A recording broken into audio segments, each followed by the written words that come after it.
આપ જોઈ રહ્યા છો સ્પાર્ક ટુડે ન્યૂઝ। સુરત જિલ્લામાં આજે ઓરેન્જ એલર્ટ છે। આવતીકાલે રેડ એલર્ટ જાહેર કરવામાં આવ્યો છે। 1 ઓગસ્ટના રોજ પણ ઓરેન્જ એલર્ટ છે। આગામી 3 દિવસ સુરત સહિત જિલ્લામાં ભારે વરસાદની આગાહી છે। ભારે પવન ફૂંકાવાની સાથે સાથે વરસાદ પણ પડે તેવી આગાહી હોય તે અંતર્ગત સુરત જિલ્લા કલેક્ટર તેજસ પરમારનું નિવેદન સામે આવ્યું છે। ત્યારે એક નિમ્ન હવાનું દબાણ જે બંગાળની ખાડીમાં ઉપસ્થિત થયું હતું તે તેજ ગતિથી ગુજરાત તરફ વધી રહ્યું છે અને તેના કારણે આજે ઓરેન્જ એલર્ટ, આવતીકાલે રેડ એલર્ટ અને 1 તારીખે ફરીથી ઓરેન્જ એલર્ટની ભારે પવન સાથે વરસાદની આગાહી સુરત જિલ્લામાં કરવામાં આવી છે।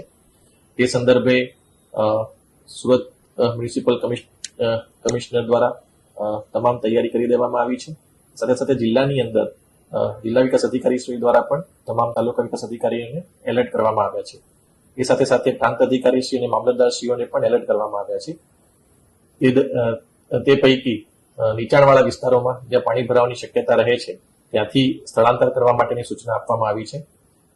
સાથે સાથે આ વખતે ભારે પવન પણ સાથે આવવાની શક્યતા છે, તેથી જેટલા પણ લૂઝ સ્ટ્રક્ચર્સ છે તેને પણ ઉતારી દેવા માટે, હોર્ડિંગ્સ ઉતારી દેવા માટે તમામ નગરપાલિકાઓને પણ જાણ કરવામાં આવી છે। મારી ખાસ એક વિનંતી પશુપાલકોને છે કે આપના પશુઓને આપ બાંધીને રાખો છો, જેથી જ્યારે વધારે વરસાદ આવે અને પાણી ભરાય તો તેવા સમયે તેને તણાવવાની શક્યતા રહે છે।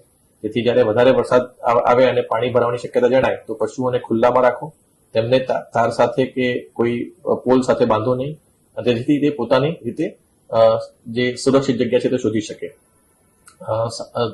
અગત્યની જે વાત છે કે આવતીકાલે 31મીએ ખૂબ જ ભારે વરસાદની શક્યતા છે, તેથી તમામ નાગરિકોને મારી વિનંતી છે કે આપ સતત વેધર વોચ ઉપર નજર રાખતા રહો અને જે પણ IMD નું ફોરકાસ્ટ આવે છે તેને સતત જોતા રહો, જેથી જરૂરિયાત ના હોય તો તેવા સંજોગોમાં આપણે બહાર ના નીકળીએ।